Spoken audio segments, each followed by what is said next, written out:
Welcome back students. तो आज हमारा सेशन नंबर 3 है, income approach to valuation. Already 2 session cover कर चुके हैं इसके अंदर हम लोग।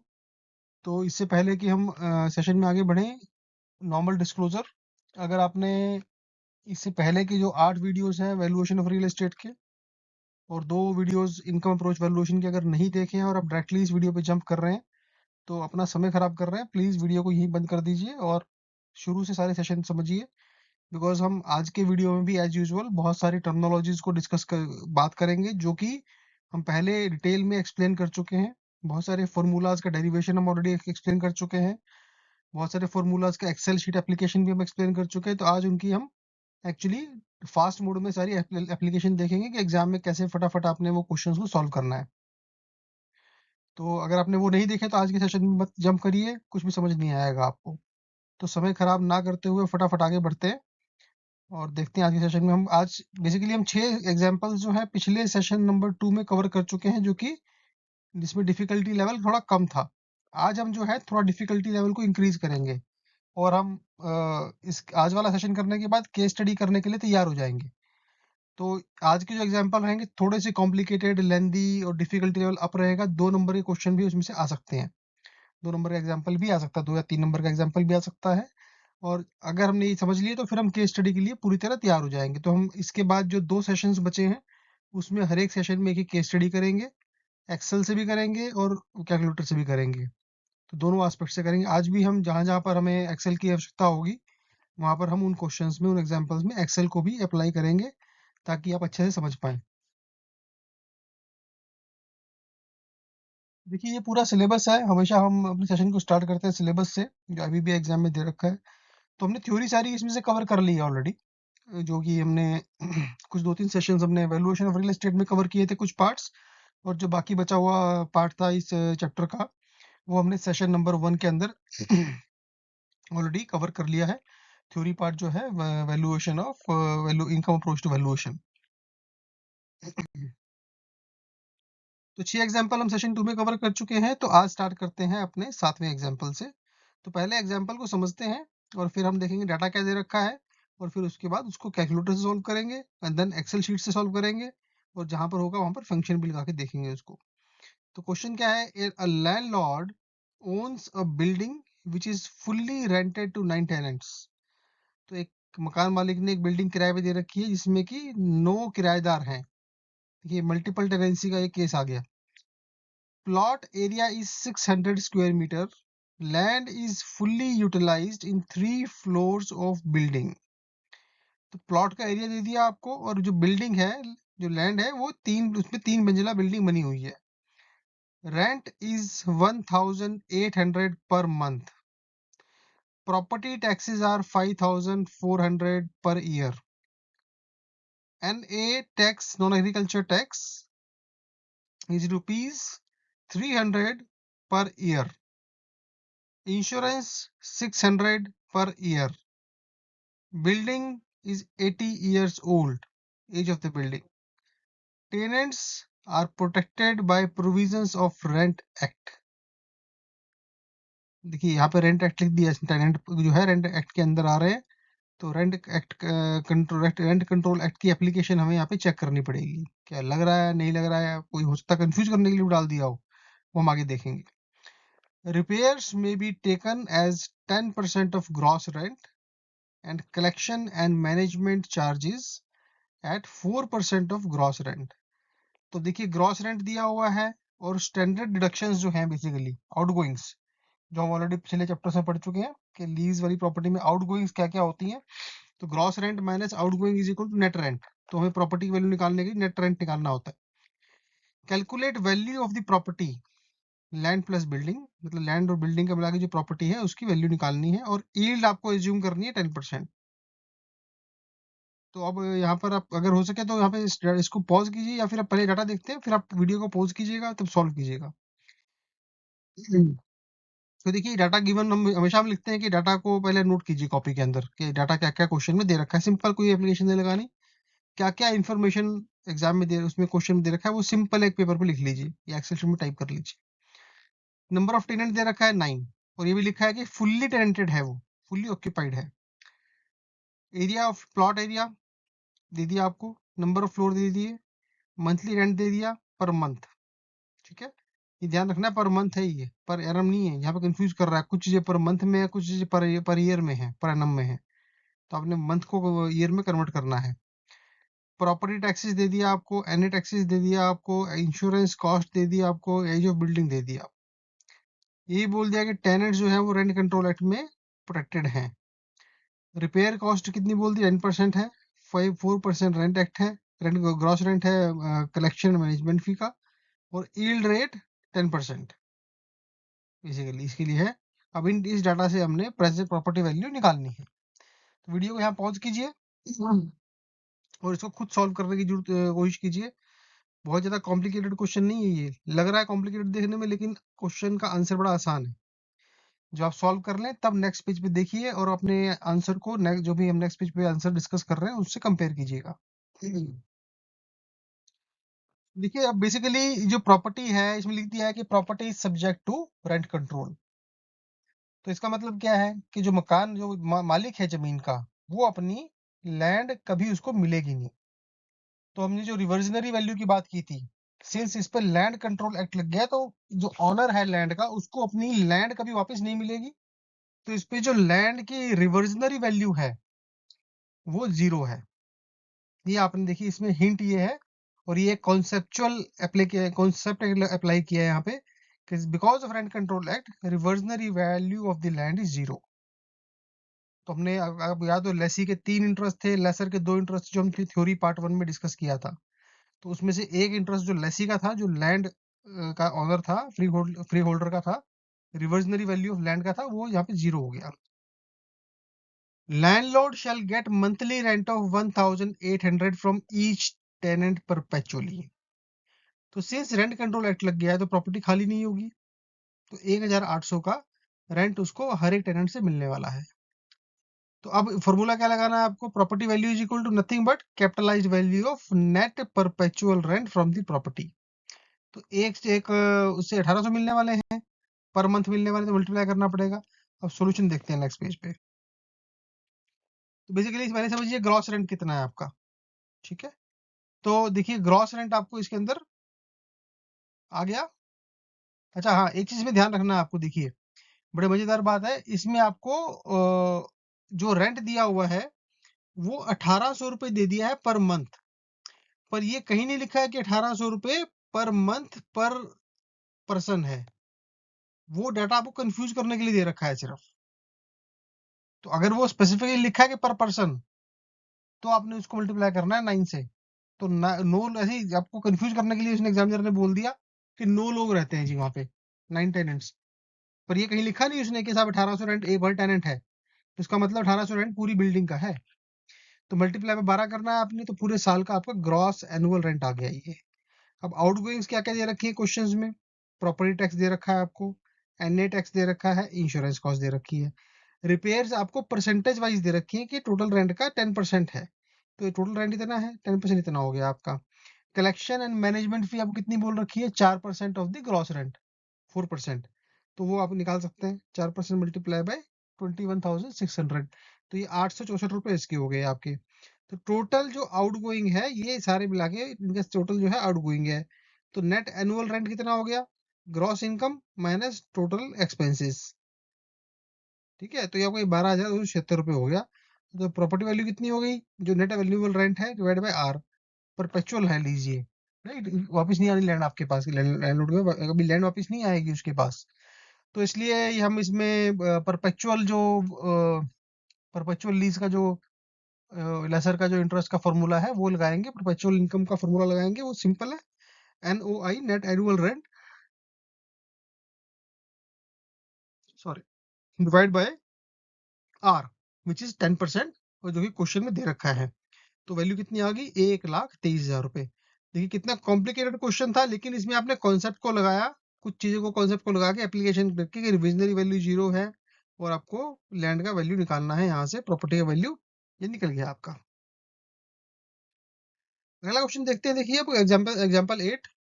इसमें एक लैंडलॉर्ड है which owns who owns a property having 1000 square metre land. मकान मालिक की जो प्रॉपर्टी है उसका जमीन का एरिया 1000 स्क्वायर मीटर है। It is fully let out to tenants for ₹3600 per month. तो यहाँ पर टेनेंट किराएदार को 3600 रुपए में उसने पर मंथ के खर्चे पे बिल्डिंग किराए पे दे रखी है। Building is 10 years old having 50 years of future life. यहाँ पर देखिए उसका पीरियड बोल दिया, एज भी बोल दिया एग्जिस्टिंग, और remaining useful life of the building भी बोल दी। दो टाइप के ईयर दे दिया आपको कंफ्यूज करने के लिए। लैंड इज फुल्ली यूटिलाइज, तो हाबू पूरा कवर हो रखा है देखिए। उसके बाद property taxes are 6000 rupees per year, और NA taxes 700 rupees per year. ये आउटगोइंग दे दी आपको, इंश्योरेंस दे दी 900 रुपए पर ईयर, रिपेयर 5% पकड़नी है ग्रॉस रेंट की, कलेक्शन मैनेजमेंट चार्जेस 4%। तो आउटगोइंग सारी आपको यहाँ पे दे रखी है यहाँ तक। प्रेजेंट रेट ऑफ लैंड दे दिया आपको, और लैंड का एरिया दे दिया। एज्यूम यील्ड 7% एंड रिकूपमेंट रेट, तो आपको सिंकिंग फंड के लिए मतलब आपको रिकूपमेंट रेट भी दे दिया है यहाँ पे। अब आपको इसमें से देखते हैं डाटा क्या दिया हुआ है। ठीक है, तो डाटा ये दे रखा है आपको, लैंड एरिया दे दिया, मंथली रेंट दे दिया, age of the building, future life of the building, property taxes, NA taxes, insurances, repair, collection management fee, land rate दे दिया आपको, यील्ड दे दी, और रिकूपमेंट रेट दे दिया, और प्रॉपर्टी वैल्यू आपको निकालनी है। तो अपने क्वेश्चन को यहाँ पे देखिए, अभी डाटा थोड़ा सा बहुत ज्यादा बड़ा क्वेश्चन दे रखा था, डाटा बहुत था, लेकिन सिंप्लीफाइड है, ज्यादा कॉम्प्लिकेट क्वेश्चन नहीं है ये। देखने में कॉम्प्लिकेट लग रहा है बट आसान है। तो वीडियो को पॉज कीजिए, इसको सॉल्व करने की कोशिश कीजिए, और उसके बाद नेक्स्ट स्लाइड पे जंप करिएगा। वहां पर आप अपने क्वेश्चन के आंसर को अपने जो हमने वीडियो में आंसर दे रखा है उससे कंपेयर कीजिए, तो आपको दिमाग में फिट बैठ जाएगा कि इस क्वेश्चन को कैसे सॉल्व करना है। तो चलिए अब सॉल्यूशन की तरफ बढ़ते हैं। तो अब इस केस में देखिए, रेंट एक्ट के बारे में कुछ मेंशन नहीं है, साइलेंट है। तो इसका मतलब क्या है, ट्रांसफर ऑफ प्रॉपर्टी एक्ट इसमें लगने वाला है। और जब ट्रांसफर ऑफ प्रॉपर्टी एक्ट लगेगा तो प्रॉपर्टी का वैल्यूएशन हमें करना है दो चीजों को ध्यान में रखते हुए। पहला, लैंडलॉर्ड के पास इजेक्टमेंट ऑफ टेनेंट, मतलब टेनेंट को बाहर निकालने का राइट है, और लैंडलॉर्ड के पास कॉन्ट्रेक्चुअल रेंट को इंक्रीज करने का राइट है, जो कि स्टैंडर्ड, जो कि रेंट कंट्रोल एक्ट अगर लग जाए तो वो रेंट भी इंक्रीज नहीं कर सकता और वो किराएदारों को खाली भी नहीं करा सकता। लेकिन इस केस में वो दोनों काम कर सकता है। तो हमने पिछले एग्जाम्पल में बात करी थी कि जो रिवर्जनरी वैल्यू लैंड की है वो जीरो थी, यहाँ पर जीरो नहीं होगी। देखिए छोटा सा चीज उसने लिखा कि रेंट एक्ट अगर लिख दिया तो क्वेश्चन अलग हो जाएगा, अगर नहीं लिखा है तो उसका मतलब अलग हो जाएगा। तो ये कॉन्सेप्ट आपको समझना है कि रेंट एक्ट की एक दो वर्ड लिखने से पूरा पूरा क्वेश्चन ही बदल गया, पूरा आंसर बदल जाएगा, आपको ये समझना इंपॉर्टेंट है। अब देखिए इसमें रिमेनिंग यूजफुल लाइफ दे रखी है 50 साल, और बेसिकली जो लैंडलॉर्ड है वो मतलब इसका मतलब 50 साल तक वो उससे किराया लेगा, और 50 साल बाद उसको वो लैंड वापस मिलने वाली है। तो अब इसका मतलब क्या है कि 50 साल के रेंट की जो कैश फ्लो है उसकी निकालनी है प्रेजेंट वैल्यू, और साथ में जो 50 साल बाद जो लैंड मिलेगी उसकी रिविजनरी वैल्यू निकालनी है। तो ये लेसर इंटरेस्ट हो गया, प्रॉपर्टी की वैल्यू हो गई आपकी। प्रॉपर्टी वैल्यू निकालने के लिए बोला तो क्या मतलब हो गया, reversionary property value is equal to two values, reversionary value and structural value. तो मतलब कि आपका जो ये जो कि इक्वल है 50 इयर्स के नेट एनुअल रेंट का प्रेजेंट वैल्यू, कैपिटलाइज कर देंगे तो वो निकल जाएगा।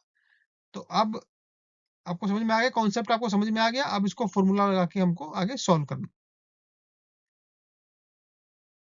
देखिए लैंड पहले, अभी जो आज की लैंड वैल्यू है वो हमें दे रखा है, लैंड एरिया दे रखा है, लैंड रेट दे रखा है। इसमें 1000 स्क्वायर मीटर का आपको लैंड एरिया है, और 1800 रुपए स्क्वायर मीटर आपका लैंड का रेट है।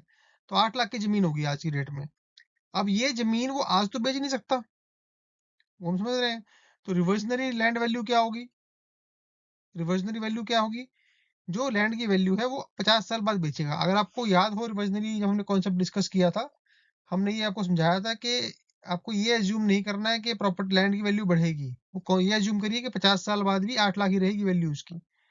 अभी हम जो बात कर रहे हैं वो एग्जाम परस्पेक्टिव से बात कर रहे हैं। आपको पेपर में अगर क्वेश्चन आ रहा है, आपने इतना दिमाग नहीं लगाना कि 50 साल बाद वैल्यू बढ़ जाएगी उसकी, नहीं। जो वैल्यू उसकी आज है उसको ही आपने एज्यूम करना है कि वो 50 साल बाद भी सेम रहेगी। फिर उसको आपने कैपिटलाइज करना है, तो सिंगल कैपिटलाइजेशन जो हमने डिस्कस किया था पिछली क्लासेस में कि सिंगल कैपिटलाइजेशन निकालना है, तो वो रिवर्जनरी वैल्यू का फॉर्मूला हम ऑलरेडी डिस्कस कर चुके हैं। तो present value of land divide by 1 plus IC raise to power N. तो ये आईसी दे रखा है हमको, कैपिटलाइजेशन रेट दे रखा है, नंबर ऑफ ईयर्स दे रखा है 50 साल। तो ये जब वैल्यू डालेंगे तो 27,000 रुपए की इसमें वैल्यू आ गई। देखिए 8 लाख की लैंड की रिवर्सनरी वैल्यू 27,000 रुपए है सिर्फ। तो कई बार स्टूडेंट्स कंफ्यूज कर जाते हैं कि प्रेजेंट वैल्यू 8 लाख की तो जमीन ही है। अब कई बार उसमें अगर आपका जो वैल्यू निकल के आएगा वो हो सकता है 8 लाख से कम निकल के आए। आज जो जमीन की कीमत है, आपका जो वैल्यू निकल के आएगी इनकम अप्रोच से, हो सकता है वो 8 लाख से कम आए। तो आप ऐसा कंफ्यूज नहीं करना कि जमीन ही 8 लाख की है तो स्ट्रक्चर है, किराया है, तो 8 लाख के ऊपर वैल्यू होनी चाहिए इसकी। तो ऐसा नहीं है। तो 50 साल का किराया का कैपिटल देखते हैं इसमें कितना आता है, लेट अस सी। अब उसके बाद जो किराया है, ये हमने पहला कंपोनेंट निकाल लिया। अब किराए का वैल्यू निकालते हैं। देखिए कितना किराया इसमें से हमें आ रहा है। तो हमें पता है कि अगर हमें किराए को कैपिटलाइज करना है तो उसका फॉर्मूला क्या है? पहले आपको ग्रॉस रेंट से नेट रेंट निकालना है। उसको निकालने का तरीका क्या है? मंथली रेंट, बेसिकली जो ग्रॉस रेंट है साल का, उसमें से एनुअल आउटगोइंग्स निकालनी है सारी। तो अब यहाँ पर फॉर्मूला आपको बता देता हूँ, लेकिन इसको अप्लाई हम नेक्स्ट स्लाइड में करेंगे। तो capitalize value of rent is equal to जो साल भर का रेंट है multiply by yield purchase, year purchase या फिर यील्ड परचेज डुअल रेट। क्योंकि यहाँ पर सिंकिंग रिकूपमेंट रेट दे दिया उसने, सिंकिंग फंड फैक्टर दे रखा है, फैक्टर निकालना पड़ेगा आपको। तो कैपिटलाइजेशन रेट दे रखा है और रिकूपमेंट रेट दे रखा है। तो अगर रिकूपमेंट रेट की बात कर दिया उसने, या एक्यूमुलेटेड आरओआई की बात कर दी, तो मतलब कि सिंकिंग फंड का फैक्टर लग गया। तो आपको यील्ड परचेज जो है, और यहाँ पे थर्ड हिंट क्या है कि वो सर्टेन नंबर ऑफ ईयर्स के लिए लीज दे रखी है, 50 साल के लिए दे रखी है। तो आपको ये हिंट समझने पड़ेंगे कि कहाँ पर सिंकिंग फंड लगाना है, कहाँ पे नहीं लगाना है। तो इन हिंट से पता लगेगा कि आपको डुअल वाला यूज करना है इसमें, यील्ड परचेज सिंगल वाला नहीं यूज करना। ये गलती मत करिएगा। तो अब पहला निकालते हैं कि एनुअल रेंट कितना है। ग्रॉस रेंट हमें दे रखा है 12 महीने का रेंट दे रखा है, मल्टीप्लाई करेंगे 1200 से, 3600 गुना 1200, तो ये पूरे से आ गया साल भर का रेंट। उसके आउटगोइंग हमें दे रखी है क्वेश्चन में। प्रॉपर्टी टैक्सेस 6,000 रुपए, एनए टैक्सेस 700 रुपए, इंश्योरेंस कॉस्ट 900 रुपए, repair 10% of total annual rent है, 10% of G R, sorry 5% of G R gross receipt, and collection management fee 5% of gross rent. ठीक है जी। तो ये 4% यहाँ पे आपको दे दिया। तो टोटल एनुअल आपका जो नेट रेंट आ गया वो ग्रॉस रेंट 46,200 रुपए माइनस ऑल दीज रेंट्स, तो 31,712 रुपए का नेट एनुअल रेंट आपका यहाँ पे आ गया। तो यहाँ पे देखिए हमें नेक्स्ट निकालना है यील्ड परचेज डुअल रेट। उसको निकालने के लिए हमें निकालना पड़ेगा सिंकिंग फंड फैक्टर। तो सिंकिंग फंड फैक्टर निकालने का फॉर्मूला हमने ऑलरेडी समझ रखा है, डेरिवेशन भी समझा हुआ है, एक्सेल शीट से भी देख लिया हमने पिछले सेशन के अंदर। तो वो फॉर्मूला क्या बनेगा आपका? आईएस दे रखा है, रिकूपन रेट दे रखा है 5% का, तो ये फॉर्मूले में डाल देंगे, और ये 50 साल है तो 0.004777 ये आपका आ गया। तो 1 plus divide by yield purchase का फॉर्मूला हमने सीखा होगा, डेरिवेशन भी सीख लिया है इसका। तो 1 divide bye IC plus SFF, तो ये आपका आ जाएगा यील्ड परचेज डुअल रेट। तो स्ट्रक्चरल वैल्यू कितनी आ गई? जो 50 साल का किराया है उसकी रेंटल की जो कैपिटलाइज वैल्यू है, दैट इज स्ट्रक्चरल वैल्यू। आपने कंफ्यूज नहीं करना है स्ट्रक्चरल वैल्यू से इस चीज को। तो एनुअल रेंट आपका मल्टीप्लाई बाय वही ईयर परचेज डुअल रेट, तो ये आपका निकल गया। एनुअल रेंट पिछली स्लाइड से निकाला है। तो देखिए 31,712 रुपए मल्टीप्लाई बाय 18.25, तो 7,78,931 रुपए। तो अब आप समझिए कि अगर ये क्वेश्चन आपको आ जाए और आंसर्स दे रखे हैं इसमें से, अब ये जो वैल्यू निकल के आएगी, हालांकि नेक्स्ट स्लाइड पे देखते हैं हम एग्जैक्ट वैल्यू कितनी आती है, फिर वो डिस्कस करते हैं। देखिए प्रॉपर्टी वैल्यू कितनी आई? 6,06,000 रुपए, मतलब रिविजनरी वैल्यू 27,000 रुपए की वैल्यू थी, और स्ट्रक्चरल वैल्यू थी 5,78,000। टोटल वैल्यू कितनी आ गई? 6,06,000 रुपए। तो मजे की बात क्या है, क्वेश्चन में दे रखा है कि लैंड की वैल्यू 8 लाख रुपए है। अब अगर आप तुक्का मारेंगे तो आपको लगेगा नहीं नहीं 8 लाख की तो लैंड ही है, तो उसके ऊपर वाला आंसर ही होगा। जबकि हम जब इसका कैलकुलेशन कर रहे हैं वो 8 लाख से नीचे आ रहा है। तो ये आपने ध्यान रखना है कि ये कंफ्यूज करने के लिए आपको एग्जामिनर देगा, और लॉजिकली भी आपको लगेगा नहीं नहीं 8 लाख से ऊपर होना चाहिए वैल्यू, बट एक्चुअली वो 8 लाख से ऊपर नहीं है। लैंड वैल्यू से भी कम उसकी वैल्यू निकल के आएगी। तो ये आपका इनकम अप्रोच से रिवर्जनरी वैल्यू और कैपिटलाइजेशन ऑफ फ्यूचर रेंट का जो है, नेट रेंट है, उसकी वैल्यू निकाल के ये वैल्यू प्रॉपर्टी की आपके यहाँ पे आती है। तो अब इसको एग्जाम्पल को हम एक्सेल शीट से भी देखने का प्रयास करते हैं। तो चलिए अब इसी एग्जाम्पल को हम लोग एक्सेल शीट की फॉर्म में समझते हैं कि डुअल रेट एन्युटी की फॉर्म में इसको हम कैसे निकालेंगे। तो पहले हम निकालते हैं डाटा क्वेश्चन में क्या दिया हुआ है। हम्म, देखिए पहले हमें लैंड एरिया दे रखा है यहाँ पे। लैंड एरिया ये 1000 स्क्वायर मीटर इसकी एमटी। तो हम जैसे हमेशा बोलते हैं, पहले आप सारा डाटा लिखिए क्वेश्चन में से। मंथली रेंट, रेंट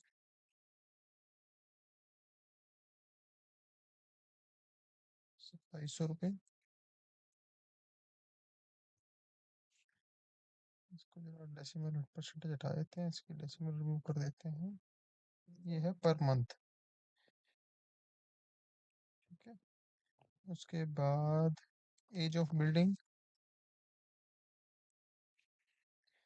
देखिए अब ये जो एज ऑफ बिल्डिंग दे रखी है, ये कंफ्यूज करने के लिए दे रखी है, आपको इसकी कोई रेलेवेंस नहीं है यहाँ पे। ऐसा कोई, हम यहाँ पे सैलरी या कुछ इसमें नहीं निकाल रहे हैं। लेकिन कुछ क्वेश्चंस में हो सकता है एज ऑफ बिल्डिंग भी आपको काम आए, डेप्रिसिएशन निकालने के लिए, सैलरीज निकालने के लिए। तो उसके बाद future life of building. Future life of building, तो ये बेसिकली इंपॉर्टेंट है हमें इनकम अप्रोच के लिए, 50 ईयर्स।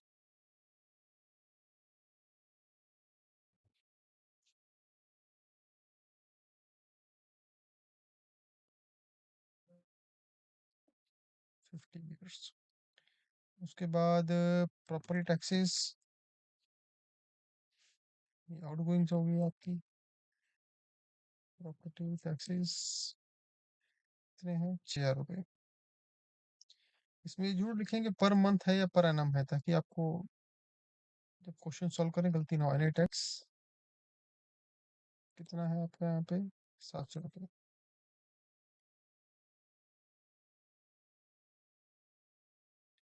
उसके बाद इंश्योरेंस,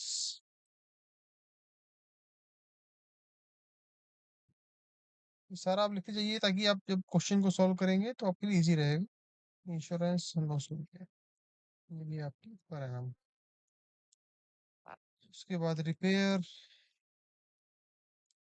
तो ये आपकी है 5% of GR, 5% of gross receipt, ground rent या gross receipt, ground rent. Management charges, management fee which is 4% of GR। ये थोड़ी सी लाइन ऐड कर देते हैं यहाँ पे हम लोग। Sir, okay. अब आगे नेक्स्ट क्या है, present land rate. Land rate ये कितना है जी, 800 रुपये।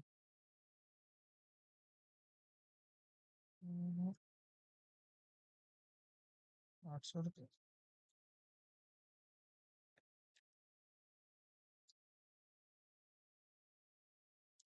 पर स्क्वायर मीटर लैंड रेट मिल गया। उसके बाद आपका यील्ड 7%, ये पर एनम है। उसके बाद रिकूप रेट, जो कि हमें सिंकिंग फंड में काम आता है, 5% है। Okay, 5% per annum. और निकालना क्या है, प्रॉपर्टी वैल्यू, जो हमें निकालना है क्वेश्चंस वो लिखिए यहाँ पर, प्रॉपर्टी ये निकालना है हम। ठीक है। तो अब इसके बाद हम जो क्वेश्चन को सॉल्व करेंगे, देखिए ये अभी थ्योरी हमने ऑलरेडी एग्जांपल इसमें स्टडी कर लिया है। तो पहले हम निकालते हैं लैंड वैल्यू। तो दो कंपोनेंट्स हैं इसमें। पहला कंपोनेंट क्या है, यहाँ पर निकाल लेते हैं एक तो, इधर निकाल लेते हैं land value, reversionary value of land. इसकी कैलकुलेशन पहले यहाँ कर लेते हैं, फिर हम जो मंथली रेंट है उसकी अलग से कैलकुलेशन इधर करें, इस साइड करें। तो रिवर्जनरी वैल्यू के लिए क्या है, पहले हम निकालेंगे land rate, land present land value, present land value. तो कितनी है आपकी ये लैंड रेट, लैंड रेट आपका यहाँ पर होगा, मल्टीप्लाई बाय लैंड एरिया। तो ये आपकी आ गई प्रेजेंट लैंड वैल्यू। ठीक है, उसके बाद रिवर्जनरी वैल्यू क्या है, ये फॉर्मूला लगाएंगे उसके अंदर हम। Present land value divide by 1 + CIC, मतलब जो यील्ड रेट है आपका 7%, और ये period of the remaining useful life of the building is 50 years, जिसके इतने साल के बाद हमें वो लैंड मिलने वाला है वापस। तो reversionary value is equal to, ये आपकी जो प्रेजेंट वैल्यू है लैंड की, डिवाइड बाय ब्रैकेट 1 + यील्ड आपकी है 7%। यहाँ पे रिकूपन रेट मत यूज कर लीजिएगा आप, ये ध्यान रखिएगा। तो देखिए ये आ गई 27,158 रुपये। डेसिमल हटा देते हैं इसमें से और कॉमा लगा देते हैं, डेसिमल रिमूव कर देते हैं। तो ये हो गया आपका पार्ट 1। ठीक है, लैंड की वैल्यू आ गई आपकी, land reversionary value of land, अगर उसको प्रिसाइज लिखें।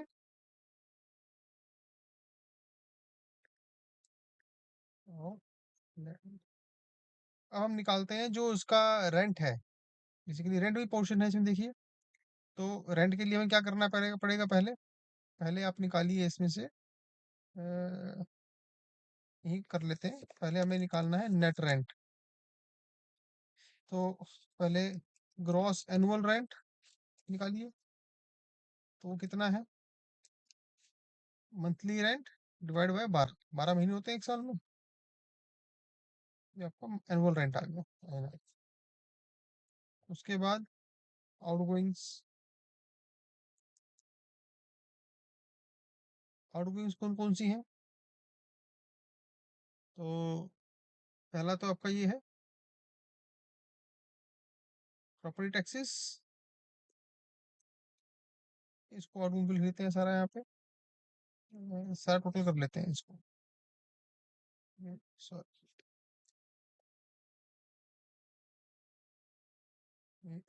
इक्वल टू, ब्रैकेट स्टार्ट कर दीजिए। पहला आउटगोइंग क्या है, property taxes plus NA taxes plus insurance, तीन तो हमने यहाँ पे ऐड कर दी। ठीक, अब इसके बाद इसको मैं लिख देता हूँ यहाँ पे, या फिर हम इसको और थोड़ा सा सिंप्लीफाई, थोड़ा सा समझने के लिए थोड़ा अलग रखते हैं इसको। और थिंग्स, तो आपका ये, इसको मान लीजिए ए है वैल्यू। आउट गोइंग्स में आपके यहाँ से आपका स्टार्ट होगा,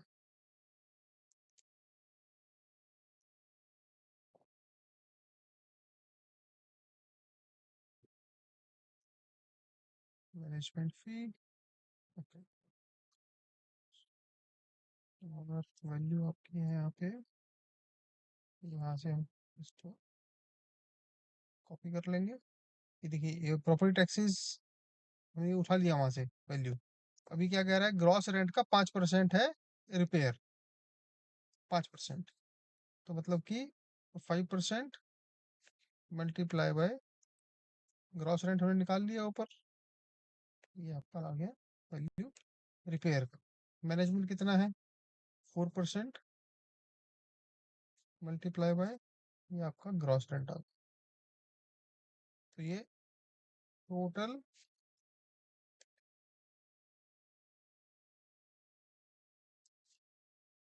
एनुअल आउटगोइंग्स आपका आ गया। तो इसको सम कर दीजिए, सम,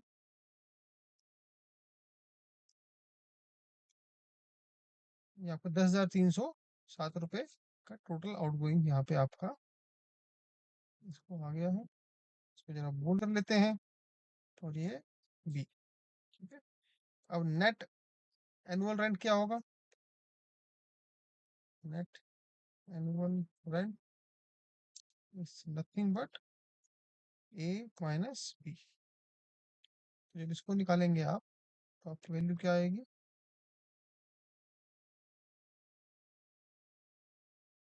32,400 -3। सो या नो बोल दीजिए इसको, नेट ऑपरेटिंग इनकम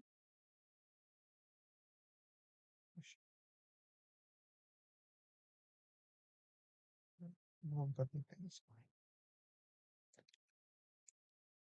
वो, ठीक है जी।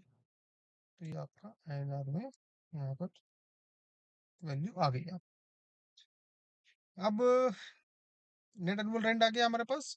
अब इसके बाद ये सिंस ये इसमें रिकूपमेंट रेट बोला हुआ है, तो हमें निकालना है। देखिए पहले चेक कर लेते हैं, ये रिवर्जनी वैल्यू हमारी मैच कर गई थी यहाँ पे। उसके बाद नेट एनुअल रेंट 31,712 रुपये। अरे थोड़ा ये गलत आ रहा है। नेट एनुअल रेंट, अच्छा ये 3600 रुपये है क्या यहाँ पे? एक बार दोबारा चेक कर लेते हैं जी। 2700 की रेंट है मैंने।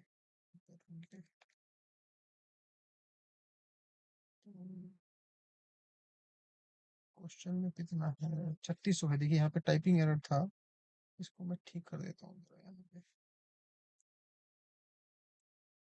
ओके, और इसको हम अपने क्वेश्चन के अंदर भी अब ठीक कर लेते हैं, जो हमारा एक्सेल शीट है। देखिए ये ब्यूटी है, हम जहाँ पे 3600 करेंगे ऑटोमेटिकली सारा वैल्यू चेंज हो जाएगा अपने आप से। ये अपने आप चेंज हो गया देखिए। तो अब हमारा ये 32,354 रुपये। एक बार चेक कर लेते हैं दोबारा से। अरे, अब थोड़ा डिफरेंस आ रहा है, गलती है। 43,200, 600, 6,700, 900, 2160, 1,000। तो ये 32,000, 4% ऑफ। ये यहाँ पे मिस्टेक है थोड़ी सी, इसको हमें यहाँ पर ठीक करना पड़ेगा। तो ये यहाँ पर 4% ऑफ ग्रॉस रेंट है, तो ये 43,200। यहाँ पे टाइपिंग एरर था, तो इसको ठीक कर रहे हैं अभी हम।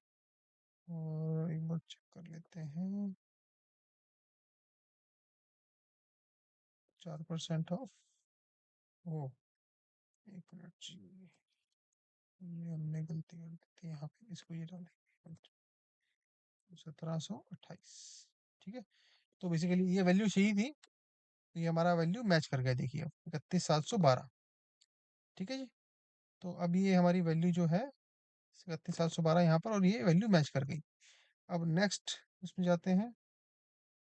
देखिए एक्सेल में गलती होने की संभावना नहीं है, अगर अपने एक्सेल में आप कर रहे हैं तो बिल्कुल भी गलती नहीं हो सकती। तो अब हमें नेक्स्ट क्या है, सिंकिंग फंड फैक्टर निकालना है। करेक्ट। तो मैं ये फॉर्मूला अब इसमें एक्सेल शीट में आपको नहीं सिखा रहा, बिकॉज हम पहले से कर चुके हैं समय बचाने के लिए। मैं आपको सीधा फंक्शन सिखाऊंगा कि आप sinking fund factor excel sheet में फंक्शन से कैसे निकाल सकते हैं। सीधा उस पर बात करते हैं। तो फंक्शन में पता है PMT फंक्शन चलता है इसके लिए। SFF is equal to PMT। Recoupment rate कितना है? 5%। उसके बाद नंबर ऑफ इंस्टॉलमेंट्स, जो नंबर ऑफ ईयर्स कितना है? 50। नंबर ऑफ ईयर्स आपका है रिमेनिंग यूजफुल लाइफ। उसके बाद आपका PV आपको 0 रखना है। उसके बाद फ्यूचर वैल्यू रखनी है 1 रुपी, और आखिरी में 0। एक बार दोबारा चेक कर लेते हैं कहाँ पर गलती हुई है। देखिए एनुअल इंस्टॉलमेंट ये हमने यहाँ पे 5%, हमने पीरियड जो है वो गलत पकड़ लिया एक्चुअली। यहाँ पे इसको 50 पकड़ना है। देखिए ये आ गया। तो इसका हम जो नेगेटिव साइन है वो रिमूव कर देंगे। 0.00477 पॉइंट रख लीजिए। ठीक है चलिए, इतना लेंगे इसको। उसके बाद अब हमारे पास क्या है? Yield purchase dual rate, YP dual rate निकालना है हमको। वो कैसे निकालेंगे? ये फॉर्मूला हमने याद किया हुआ है, 1 divide by capitalization rate plus SFF। तो ये आपका equal to 1 divide by bracket open, capitalization yield कितनी है? 7% प्लस SFF ब्रैकेट बंद। तो ये आपका यील्ड परचेज आ गया। और अब वैल्यू कितनी आ जाएगी? वैल्यू है capitalize value NOI plus yield purchase. तो जो स्ट्रक्चरल वैल्यू है, या जो बेसिकली ऊपर का जो स्ट्रक्चर है, रेंटल वैल्यू कैपिटलाइज वैल्यू है, उसको स्ट्रक्चरल वैल्यू बोलते हैं। स्ट्रक्चरल वैल्यू ये कितना हो गया आपका yield purchase multiply by net operating income. मैंने यहाँ पे निकाल के देखिए, ये आपका आ गया वैल्यू स्ट्रक्चरल पार्ट।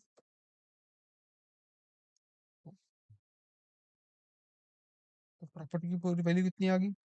देखिए ये kind of case study type का एग्जांपल था, ये लंबा एग्जांपल था क्योंकि केस स्टडी से और भी एग्जांपल और भी कॉम्प्लिकेटेड रहेंगी। Property value part A plus part B कर दीजिए, तो ये आपका दिस प्लस पार्ट बी। ये आपको चेक कर लेते हैं एक बार। ये थोड़ा सा कुछ गलती हुआ है कहीं पे।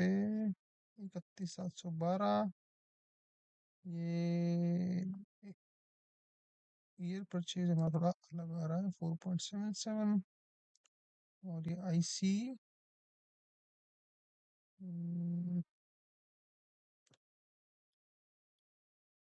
ओके। देखिए ये थोड़ा सा यहाँ पर एक बार दोबारा चेक कर लेते हैं। यहाँ पे आई थिंक यहाँ पे गलती है या हमारी पीपीटी में गलती है। सो आईसी हमारा 7% है और ये परचेज आपका 0.00477। चलिए इसको एक और 7 लगा देते हैं।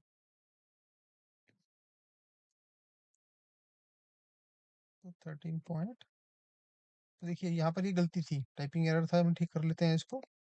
यहाँ पर आपका 13.37 13.37 ये वैल्यू आपकी यहाँ पर आएगी। ठीक है जी। तो इसको जब मल्टीप्लाई करेंगे, ये मैं यहाँ पे करेक्शन कर रहा हूँ, 13.37 और यहाँ पर आपकी ये वैल्यू आएगी, वो आएगी 424,088 424,088 ये वैल्यू आ गई आपकी स्ट्रक्चर। उसके बाद 424,088 इसको आप सम कर देंगे।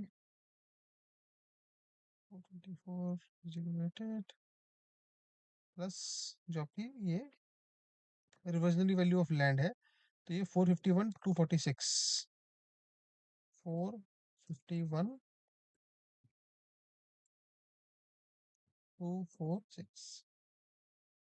So this is say 4.51।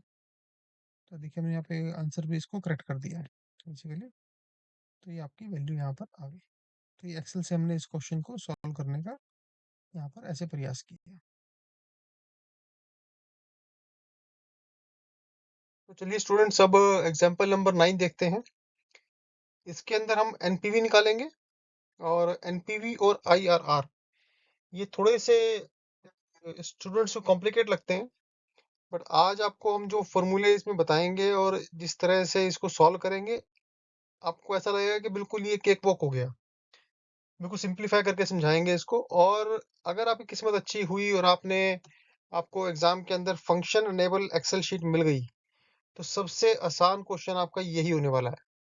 आपको इतना सिंपल तरीके से फंक्शन बताएंगे कि कैसे आपको निकालना है। एक्सेल शीट के बड़े ही सिंपल फॉर्मूले हैं, वो डालिए उसमें तुरंत निकल के आता है एनपीवी और आईआरआर कुछ सेकंड्स के अंदर। तो चलिए पहले बिना एक्सेल शीट के समझेंगे। पहले पहले क्वेश्चन समझते हैं।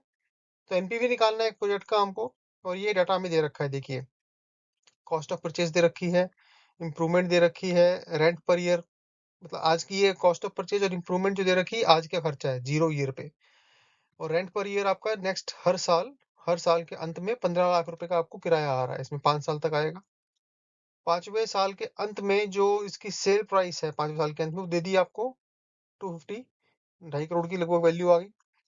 और उसके बाद जब आप उसको बेचेंगे 5 साल बाद, तो कैपिटल गेन 30 लाख रुपए का 5वें साल के अंत में आपको देना है। और टारगेट रेट ऑफ इंटरेस्ट जो इसमें है, टारगेट रेट वो 12% का है। तो अब देखिए डाटा, अब एनपीवी केस में आप डाटा को जरा जब लिखेंगे डाटा गिवन, तो उसको दो पार्ट्स में लिखिएगा, आउटफ्लो, इनफ्लो और आउटफ्लो। आउटफ्लो कितना है, आउटफ्लो लिखिए कौन कौन सा पैसा मतलब बाहर जाना है, जो खर्चा करना है। और पैसा आ कौन सा रहा है, आउटफ्लो मतलब जो पैसा जेब से जा रहा है मालिक के। और इनफ्लो जो पैसा आ रहा है। तो आउटफ्लो क्या क्या है, पहले 1 करोड़ रुपए उसको परचेज करना है प्रॉपर्टी आज की डेट में, तो 0 ईयर पे हो गया। 75 लाख रुपए की उसको और रेनोवेशन करनी है, इंप्रूवमेंट करनी है, तो भी आज ही खर्चा करना है, 0 ईयर लिख दिया इसलिए हमने यहाँ पे। 30 लाख रुपए उसको कैपिटल गेन जाएगा 5 साल बाद जब वो प्रॉपर्टी बेचेगा, तो वो हमने लिख दिया। तो ये पहला कॉलम बन गया आउटफ्लो का, सारा लिख लिया आपने। फिर इनफ्लो लिखिए ऐसे ही, तो डाटा को ब्रेकअप कर लिया हमने। तो 5 लाख रुपए मिलना है हर साल नेक्स्ट 5 साल के लिए, और 2.5 करोड़ रुपए मिलेगा हमें 5वें साल के अंत में। टारगेट रेट हमें 12% दे रखा है और पीरियड हमें 5 साल दे दिया है। तो अब जो फॉर्मूले हमने ऑलरेडी सीखे हुए हैं उससे हम समझते हैं। तो एनपीवी बेसिकली क्या है, जो हमने समझा है पहले ही, कि कैपिटल वैल्यू या फिर प्रेजेंट वैल्यू, जो भी हमारा फ्यूचर कैश इनफ्लो है, करंट और फ्यूचर कैश इनफ्लो, उसकी आज की प्रेजेंट वैल्यू क्या है माइनस उसमें से आउटफ्लो जो पैसा जाना है, जो पैसा आ रहा है हाथ में उसके present value minus capitalize value या प्रेजेंट वैल्यू ऑफ आउटफ्लो, जो पैसा जाना है। सिंपल सा गणित तो ये है कि वो एनपीवी ये होता है। तो दोनों की आप इंडिविजुअली प्रेजेंट वैल्यू निकाल लीजिए और माइनस कर लीजिए। थोड़ा सा लेंदी है ये, अगर आप इसको मैनुअली करेंगे ये लंबा है, आपको हो सकता है 2 4 5 मिनट इस क्वेश्चन में लग जाए। बट एक्सेल शीट से अगर आप विदाउट फंक्शन करेंगे तो आपको 1 से 1.5 मिनट लगेगा, और अगर फंक्शन से कर लेंगे तो लेस देन 1 मिनट लगेगा आपको इसके अंदर। अभी हम पहले विदाउट एक्सेल करेंगे यहाँ पर, और उसके बाद आपको मैं सिखाऊंगा कि एक्सेल में कैसे करना है। तो देखिए, अब हमने इनफ्लो और आउटफ्लो का पूरा हमने पिछले जो शीट थी, पिछला जो पेज था प्रेजेंटेशन का, उसमें लिख दिया था हमने। तो इनफ्लो में क्या क्या है, जो 5 साल तक किराया आना है उसका प्रेजेंट वैल्यू, प्लस जो प्रॉपर्टी बेचेगा 5वें साल के बाद उसका सिंगल रेट कैपिटलाइजेशन जो वैल्यू आएगी वो निकालना है। तो हमने कैपिटलाइजेशन वैल्यू की या प्रेजेंट वैल्यू के फॉर्मूले सीखे हुए हैं। तो एनुअल रेंट इसमें कितना आ रहा है, 15 लाख रुपए। और ये हम यील्ड परचेज का फॉर्मूला है यहाँ पे कैपिटलाइज करने के लिए, उसमें डाल देंगे 12% और 5 साल, तो ये यहाँ पे आ गया। और जो 2.5 करोड़ हमें मिलने हैं 5 साल बाद, उसकी सिंगल जो उसकी परचेज है, सिंगल इनफ्लो है, उसका कैपिटलाइज करेंगे तो ये वैल्यू आएगी। तो टोटल आ गया 195 लाख, या 1 करोड़ 95 लाख 93,000, 93,000। ये आ गई प्रेजेंट वैल्यू जो हमारा कैश इनफ्लो है। ऐसे ही आउटफ्लो का निकाल लेंगे। आउटफ्लो में 1 करोड़ 75 लाख तो उसने अभी लगाने हैं, लैंड खरीदना है, और 75 लाख की उसमें जो भी रेनोवेशन है, 1 करोड़ 75 लाख तो उसका अभी लग गया। और बाद में 30 लाख रुपए उसने देना है 5वें साल के बाद, जब प्रॉपर्टी बेचेगा तो कैपिटल गेन लगने वाला है उसको। तो उसका हम कैपिटलाइज कर देंगे आज की डेट में, 17.5 लाख उसका बनता है। तो टोटल जो वैल्यू बन रही है आउटफ्लो की प्रेजेंट वैल्यू वो इतनी है। अब आप एनपीवी निकालने के लिए क्या है, present value of inflow minus present value of outflow. तो ये दोनों फिगर को माइनस करेंगे, 3.91 लैक्स का आपका आ जाएगा। तो ये सिंस एनपीवी पॉजिटिव है, इसका मतलब ये गो अहेड प्रोजेक्ट है। हमने ऑलरेडी थ्योरी में इसको समझ रखा है, सेशन नंबर 1 आप देख लीजिए, वहां पर हमने ऑलरेडी डिस्कस किया हुआ है।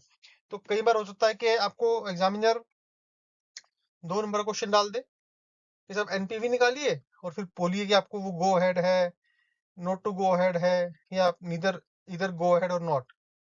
तो अगर जीरो है तो डिस्क्रिशनरी है, नेगेटिव है तो फिर वो पॉजिटिव नहीं है, मतलब आप उसको प्रोडक्ट को नहीं पकड़ेंगे। ठीक है, तो अब इसको हम क्वेश्चन को एक्सेल की फॉर्म से देखते हैं। चलिए, अब हमने एक्सेल शीट खोल ली अपनी।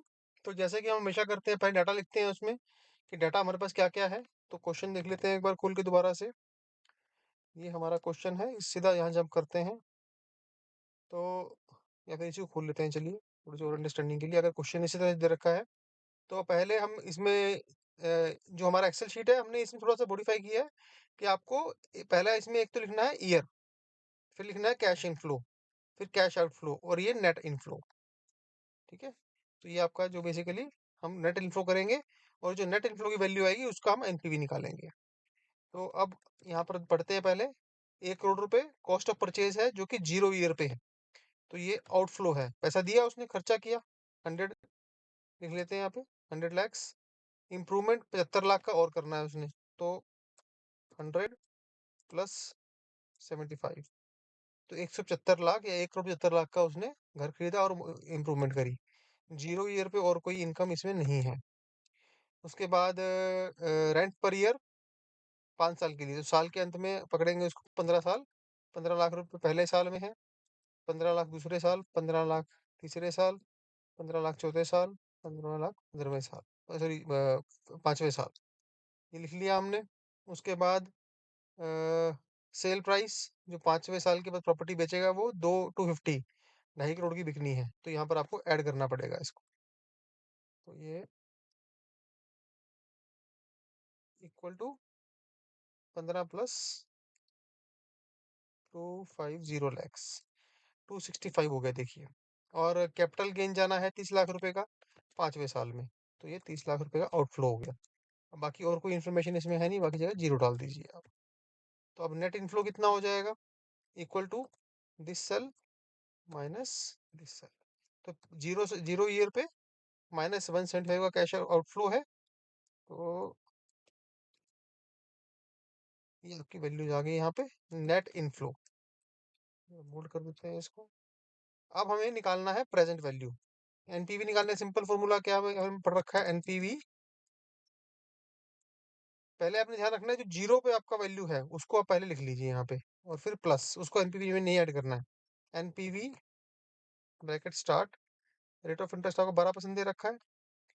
उसके बाद पहले साल का net net cash inflow, second year का net cash inflow, third year का नेट कैश इनफ्लो, चौथे साल का, और 5वें साल। ब्रैकेट बंद। अब देखिए मैजिक, ये आपका आ गया 390.56। अगर मैं इसको मैच कराऊं से 391, ठीक है, एनपीवी। तो ये आपका एनपीवी कंट्रोल,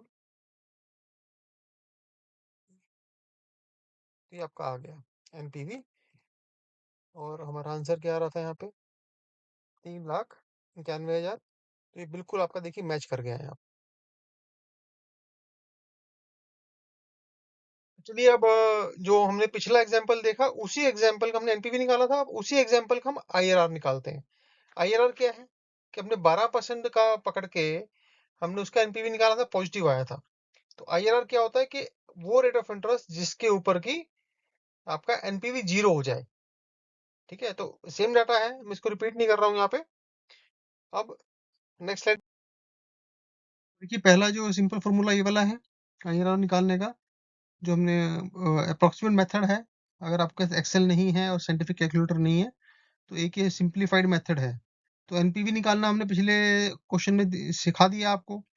तो अब आप इसमें क्या है कि आपको हिट एंड ट्रायल है कि जैसे पहले 10% पे निकाल लीजिए एनपीवी, फिर 15% पे निकाल लीजिए एनपीवी, 5% पे निकाल लीजिए। तो आपको बेसिकली पहले ये देखना है कि एनपीवी की वैल्यू पॉजिटिव, अगर मान लीजिए 5% पे पॉजिटिव आ रही है, फिर 10 पे निकालो। करेक्ट। तो देखिए आप कितना, अगर पॉजिटिव फिर भी पॉजिटिव आ रही है, फिर आप उसको, अगर थोड़ी सी पॉजिटिव आ रही है, फिर 12 पे निकाल लो एक बार एनपीवी आप उसका। फिर देखा नेगेटिव आ गई आपकी, ओके। तो मतलब जहां पर आपका वो रिवर्सल हो जाए, एनपीवी पॉजिटिव से नेगेटिव हो जाए, उसके बीच में आईआरआर कहीं ना कहीं आएगा। तो आपने पहले दो वैल्यूज फाइंड करनी है जिसके अंदर की आपका पॉजिटिव से नेगेटिव हो जाए। अगर वो 10 और 11 12 के बीच में आया तो फिर आप 11 पे निकालिए। अगर मान लीजिए 11 की जो वैल्यू नेगेटिव है, फिर इसका मतलब आईआरआर जो है वो 10 और 11 के बीच में आएगा। और अगर वो पॉजिटिव है तो फिर इसका मतलब कि 11 और 12 के बीच में आएगा।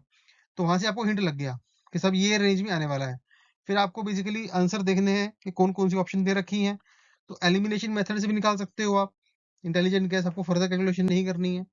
अगर मान लीजिए उस रेंज में दो क्लोज आंसर आ रहे हैं तो फिर आप इस फॉर्मूले को लगा लीजिए, आईसी, जो बेसिकली बेस वाला जो आपका जो रेट ऑफ इंटरेस्ट आया, जो टारगेट रेट है, जिसपे कि आपका एनपीवी पॉजिटिव था। करेक्ट। और इसे हम पिछला एग्जांपल अगर ले तो 12% पे हमें आ रहा था 3.91, और 13% पे अगर हम उसको निकालते हैं सेम क्वेश्चन को तो 2.83 नेगेटिव आ रहा है साइन। ठीक है। तो अब इसको आपने ये फॉर्मूला लगाना है। तो 12% यहाँ पर डाल दीजिए, floor price, floor target price, rate of interest, plus NPV one divide by NPV one plus NPV two, you जो भी आपका ये है, एंड मल्टीप्लाई बाय जो डिफरेंस है दोनों में, 13%, 13 - 12, तो ये 12.58% का आपका अप्रोक्सीमेट मेथड से आईआरआर निकाल लिया।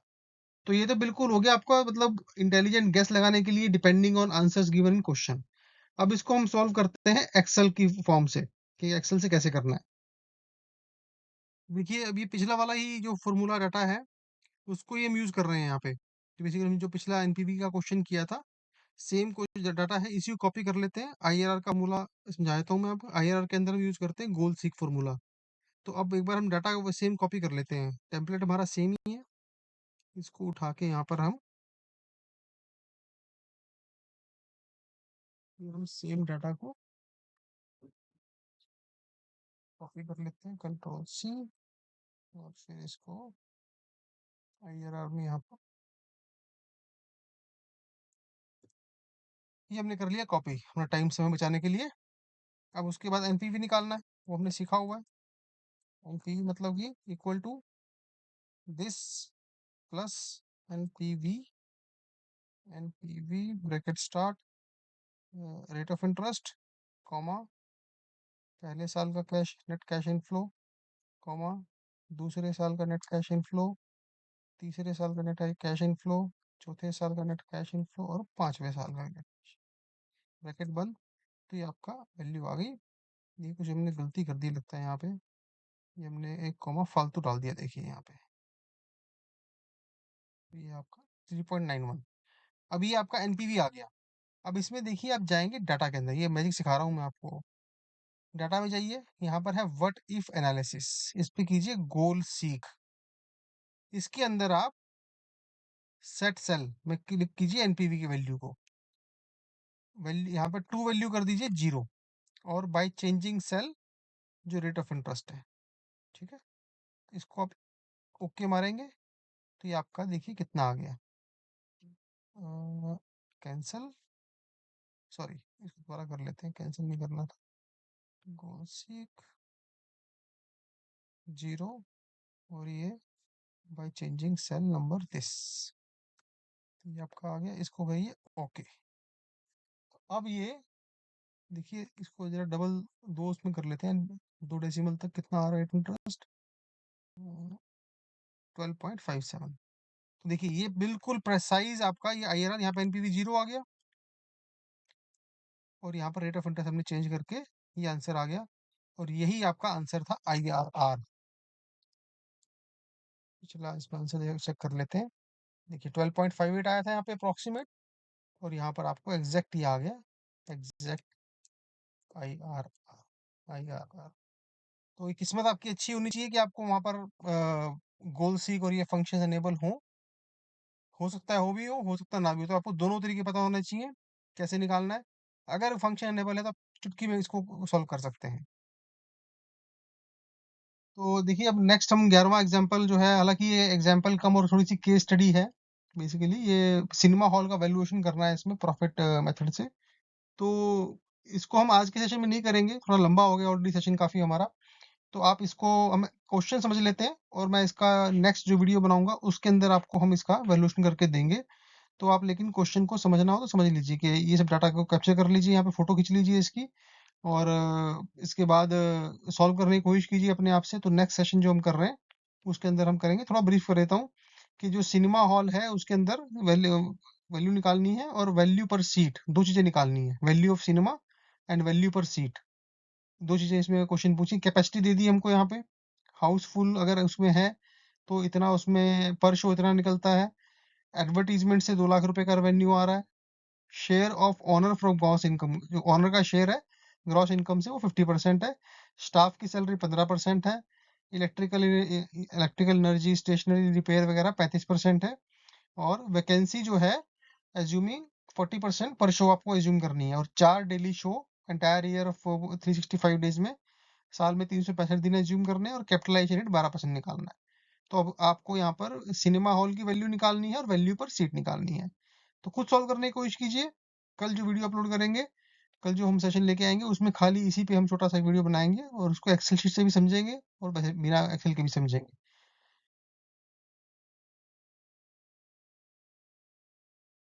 तो इसके साथ ही हम आज का सेशन खत्म करते हैं। एक बार फिर से बहुत बहुत धन्यवाद आपका, थैंक यू वेरी मच। आपने आज का सेशन देखा, आशा करते हैं आपको अच्छा लगा होगा, और सारे कॉन्सेप्ट आपको क्लियर हो गए होंगे एक्सेल शीट से भी और फॉर्मूले से भी। अगर इसके बाद भी कोई आपके डाउट्स रह गए हैं तो आप प्लीज क्लास में डाउट्स लिख लीजिए, जब हम क्लास में डिस्कस करेंगे वहां पर हम आपको 1 to 1 जो हमारी डिस्कशन रहती है वहां पे हम क्लियर कर देंगे सारे डाउट्स आपको। और अगर आपने क्लास नहीं ज्वाइन की है तो आप वीडियो को दोबारा देख सकते हैं, आपके डाउट क्लियर हो जाएंगे। तो अगर अब तक आपने चैनल को सब्सक्राइब नहीं किया है और बेल आइकन प्रेस नहीं किया है तो प्लीज उसको तो कीजिए, ताकि नेक्स्ट वीडियो अपलोड होते ही आपको नोटिफिकेशन आ जाए। और चैनल को आप प्लीज इस वीडियो को लाइक जरूर कीजिए, क्योंकि अगर लाइक्स नहीं आएंगे तो फिर मोटिवेशन नहीं मिलता है नए वीडियो डालने का। तो आप प्लीज़ लाइक कीजिए ताकि हम और अच्छे-अच्छे वीडियो इसमें आप डाल सकें और आपको आईबीपीएस एग्ज़ाम प्रिपरेशन करने में आपको सहायता जल्दी से जल्दी हो सके। धन्यवाद, थैंक यू भाई, जल्दी मिलते हैं नेक्स्ट वीडियो में।